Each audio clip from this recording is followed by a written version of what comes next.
this has got some valuable information too, and I think that... Excuse me. So, yeah, just look around. You're Joe Ladle, aren't you?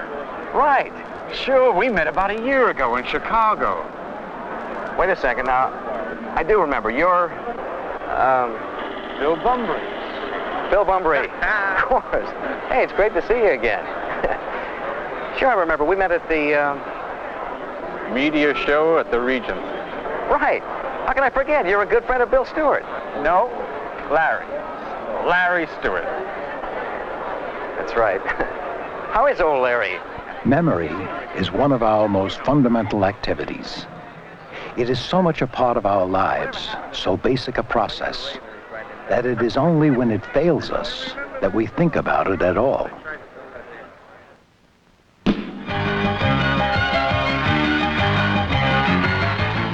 In the rush of daily events, we are inundated with such a volume of random information. It is no wonder that most of what we experience slips past and is quickly forgotten.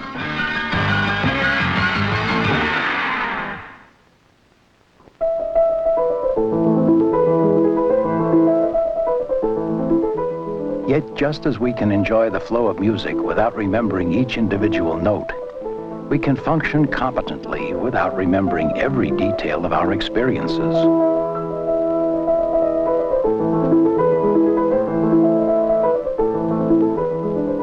Many people believe that memory works something like a videotape recorder, and it doesn't. We don't simply take in information, record it the way a videotape recorder would, and then play it back later when we need it. What happens... These people from both the academic and business communities are key researchers in the area of human memory. They are meeting here to discuss the latest discoveries in this complex and evolving field. One conception about memory is it's something that you need to practice, that you somehow build up. In fact, our educational system some years ago was built on a doctrine called formal discipline, where the idea was that you did very difficult things, like years of learning Latin, to build up a kind of muscle in that sort of abilities. Not that you were going to use Latin, but it developed some broader skill. Since that time, however, it's become a real question whether memory is like a muscle, something that you can build up. Effective memory seems to depend primarily on how we select, process, and encode information when we first receive it. Like the Postal Service, our memory systems sort, categorize, and organize a vast number of separate items. And just as the sorting and organizing of the mail determines how it will be delivered, the way we organize information determines the way it will be remembered. And now, time for the memory game. And here is your host, Dave Williams. Thank you, everyone, and welcome to the memory game, where your memory skills can win for you. Let's get started right now. Are you set to go, Deanne? You bet. All right, here's your first question. Tests have shown that the average person can name the months of the year in about 7 seconds. Well, we're feeling pretty generous tonight, so we'll give you $10,000 if, in 30 seconds, you can name the months of the year. January, February, March. Oh, Deanne, I forgot to tell you. You have to name the months of the year in alphabetical order.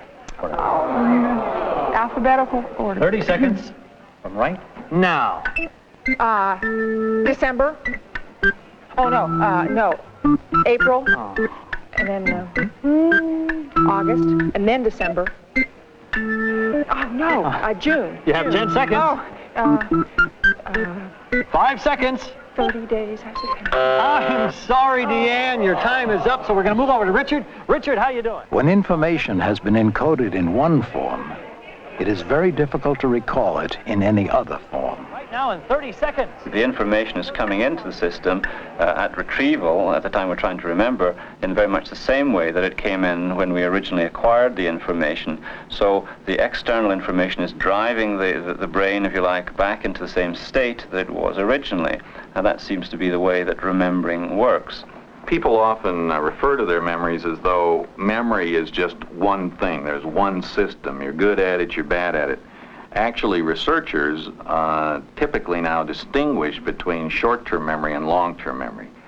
Short-term memory is the typical memory system that you use to kind of get you from one point in time to another as you're conversing, as you're trying to record something you just heard.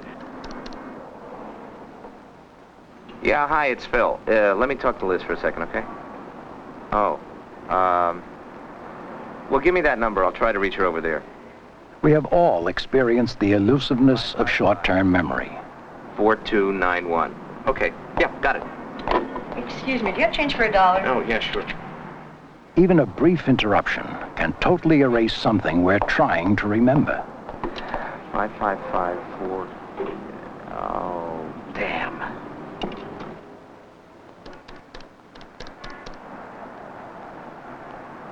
Yeah, hi, it's me again. I forgot that number. Give it to me again, would you? Yeah, right. Short-term memory is very limited in the amount of information it can store. Yeah. For most people, 7 different items is about the maximum that can be kept available at one time. Yeah, Liz, hi, it's Phil. Listen, honey, I'm at the market. I forgot the list at the office. Yeah, no. Couldn't I just get some barbecue chicken? Yeah, no, I know. They're one of your best clients. Okay, give it to me again. Chicken, cumin, turmeric, right, coriander, fennel. We could either write down what we wish to remember and overcome many of the limitations of short-term memory, Yeah.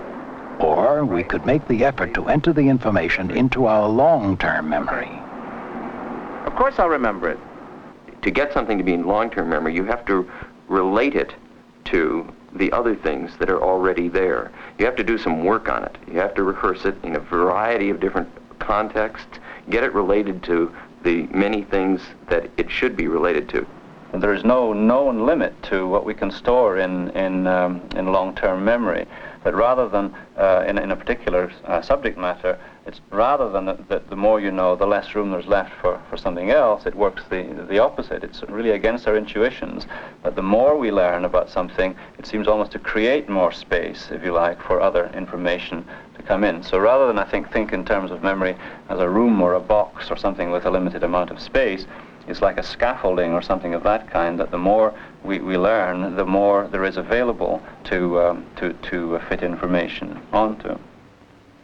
Our brain consists of intricate and dense networks of neurological tissue. The number of different pathways or neurological cross-references we have to any one memory, the greater the likelihood that it can be easily and rapidly retrieved.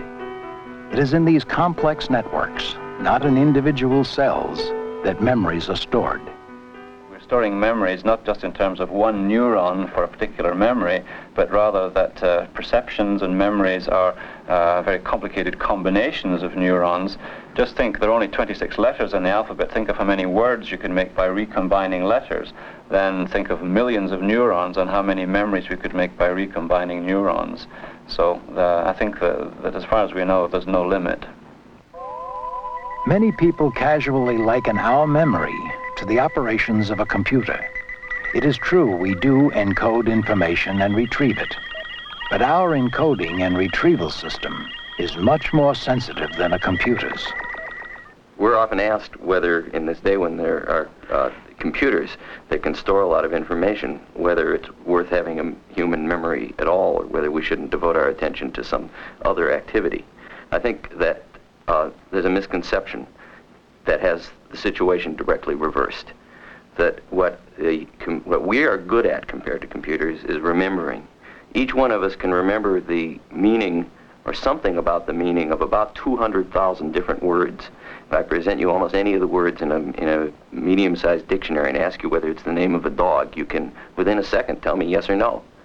You can't do that with any present-day computer.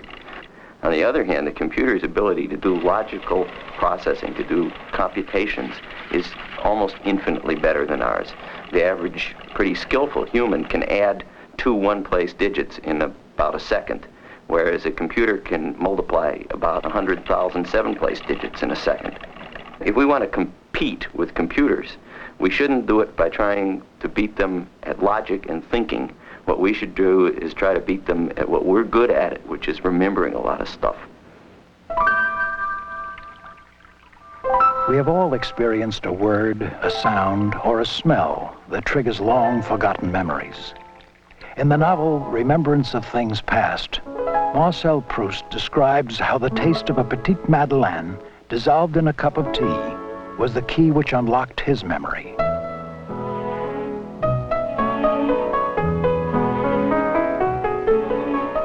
Each memory for Proust was the cue to yet other memories, until his entire childhood and youth came back to him.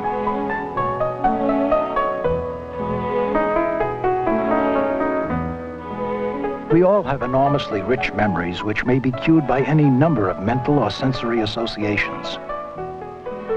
Private, unpredictable, and very subjective, our memories are inevitably affected by our deepest feelings and needs.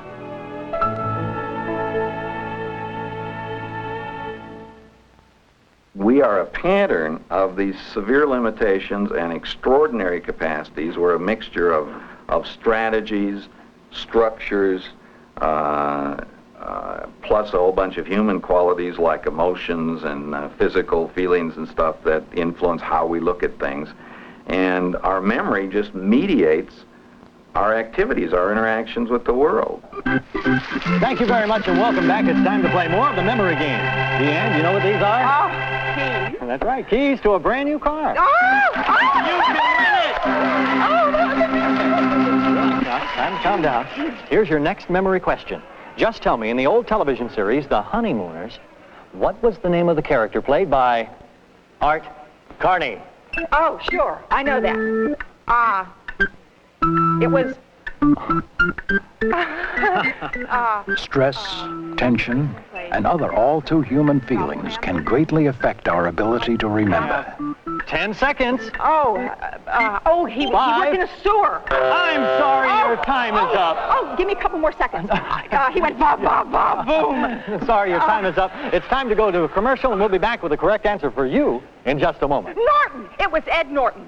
Oh.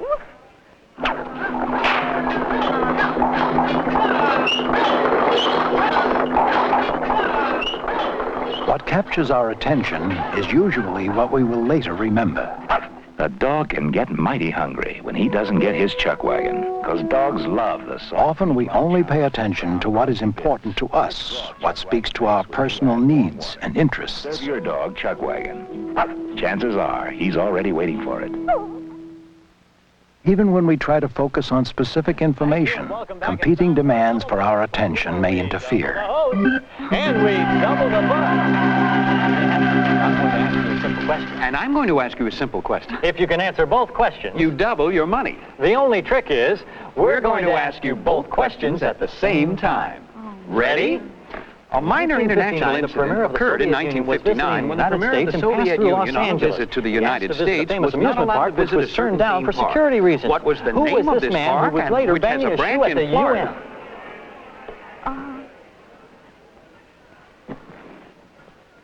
I'm going to give you one more chance. And I'll give you one more chance. With this twist. Ready?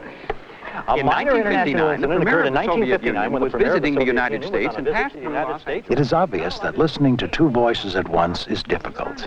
And yet, that is exactly the situation many of us find ourselves in much of the time. Yeah, Bob Fisher. For all too often, we are dividing our attention between the exterior world and that other voice inside our heads, which continually comments on our activities. Say, come here, I want you to meet some people. This is Joe Ladles.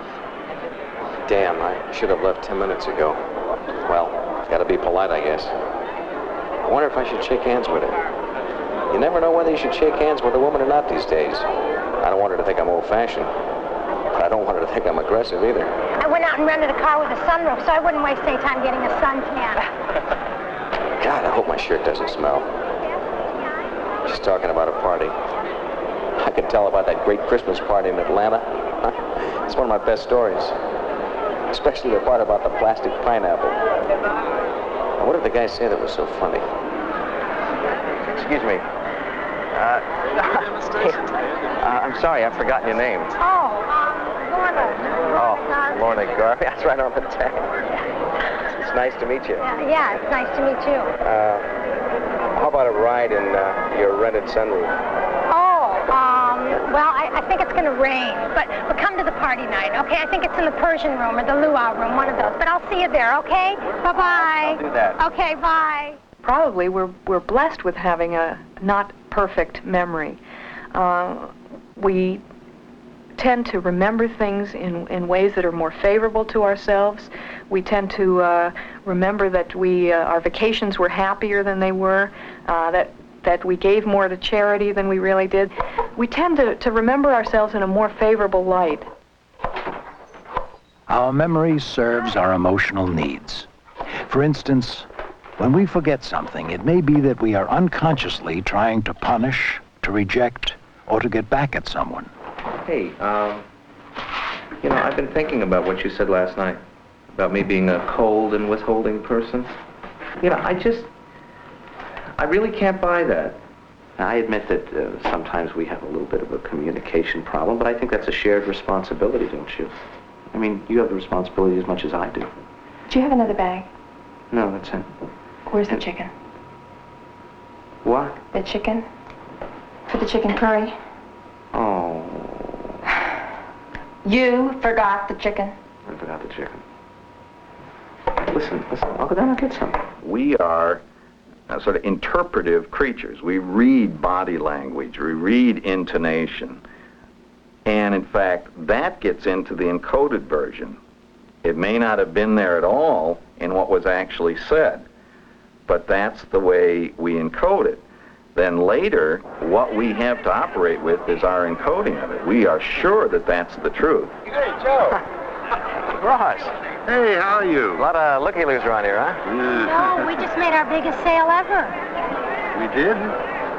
Sure, don't you remember the Texans? They were very interested. Hi, how you doing? Hi. They didn't seem all that keen to me. Oh, don't you remember the tall one? He came over, he kept playing with these buttons, going, I want it, I want it. Yeah. Who's gonna get it? Our need to feel positively about ourselves and our work will often cause us to remember only those aspects of the situation which reinforce these feelings. But I remember the comment that the short guy made when he said, did we really need it? Similarly, if we are filled with self-doubt, we may only remember those details which help us to maintain our negative feelings. Rolled it up, stuck it in his pocket, and promptly forgot it. Right? Right. Well, I gotta be moving. Okay, well, bye. Good seeing you. Where did I meet that guy? Memory is perhaps completely constructive. We're continually taking bits and pieces of information from different times, from different sources, integrating them together to construct what we're used to calling a memory.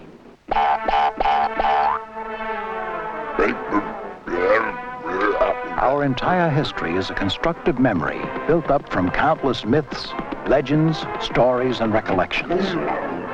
Before written language, all knowledge that passed between generations depended upon human memory for its survival. It is said that the Iliad and the Odyssey of Homer were transmitted orally from generation to generation for several hundred years before they were first written down. Clearly, these early civilizations had developed some effective ways to aid the memory, techniques we call mnemonics. Mnemonics is a very ancient art. It's the art of improving one's memory. Techniques for improving your memory have been around since the days of the Greeks, probably even before, although the Greeks used them a great deal for rhetoric. They were very interested in, of course, being able to remember their long speeches, and since it was a little hard to sort of pound them out and rock and take those as notes, instead they developed systems for memory, and a great many of these things then are a legacy from the Greeks.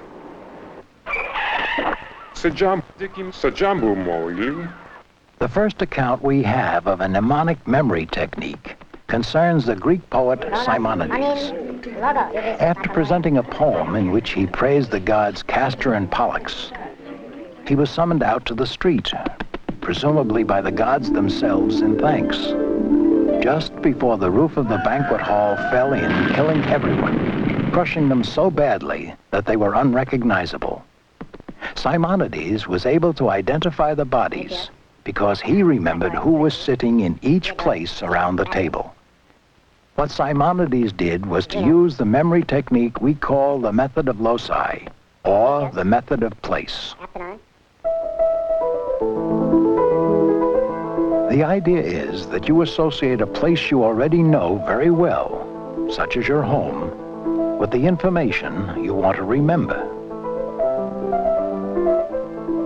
For instance, to memorize a long speech, you could locate the first thought at the lamp, the second at the sofa, the next at the piano, and so on. Later, giving the speech, you would mentally move through your home and be able to recall each thought in order.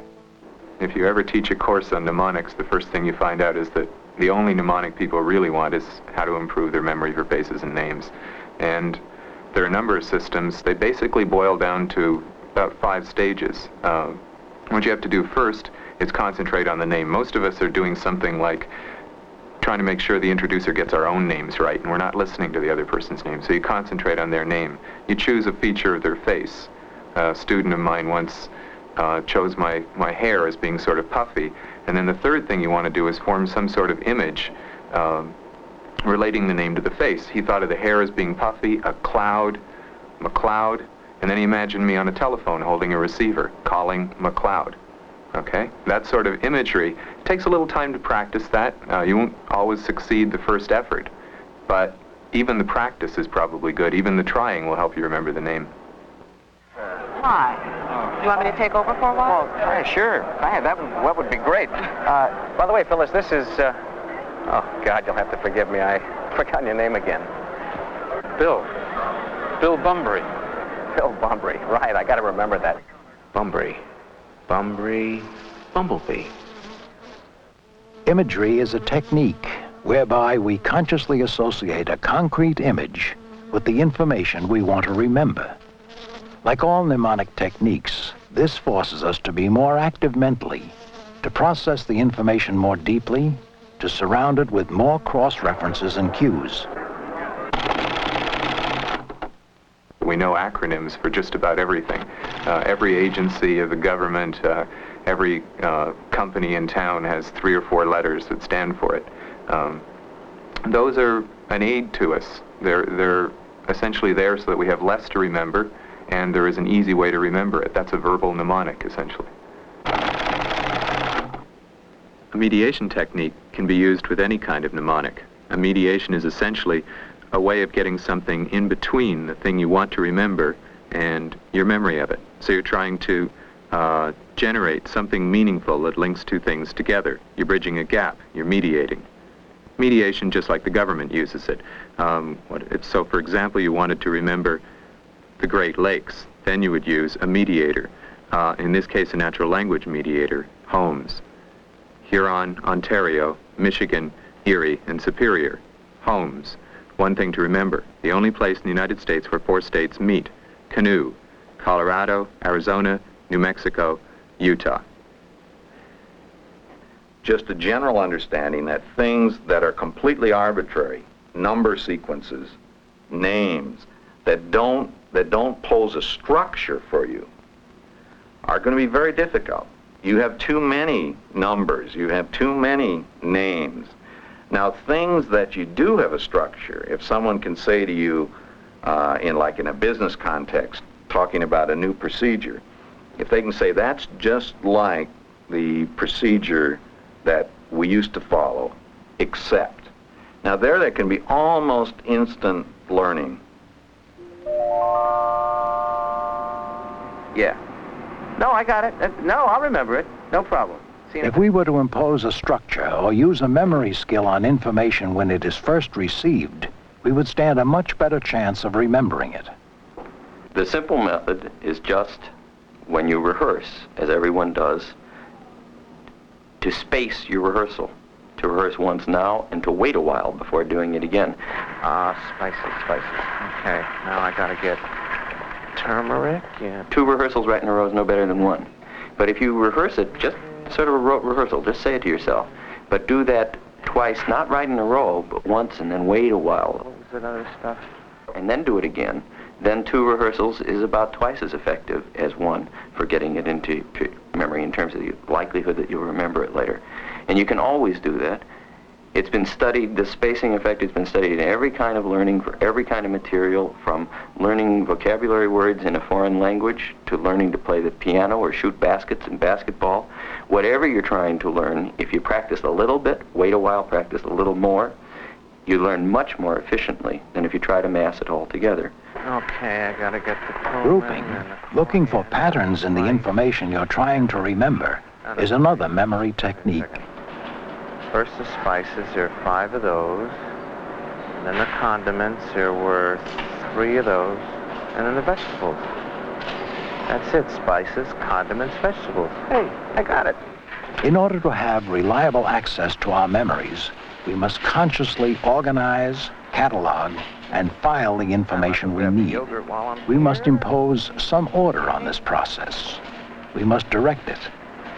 Don't let something go by that you don't understand, because that is the worst case. Not only are you not processing it actively, it's not being encoded in any coherent form.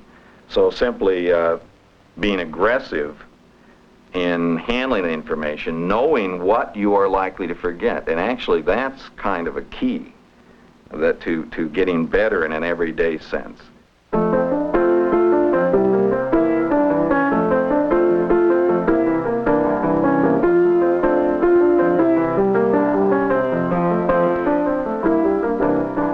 Active processing of information is the key to memory.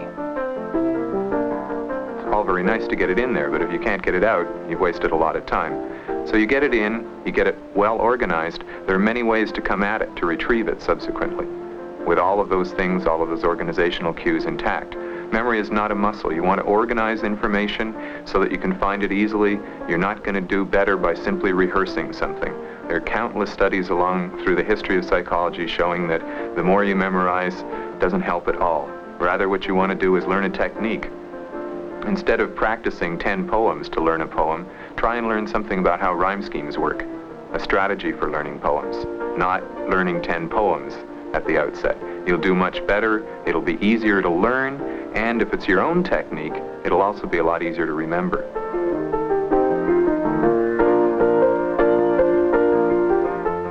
Okay, before we sign off, here's a little test for you folks at home. Here's a picture of someone we've all seen before. What is his name?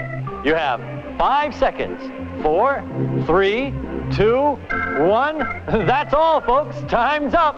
See you next time on the Memory Game. Don't forget.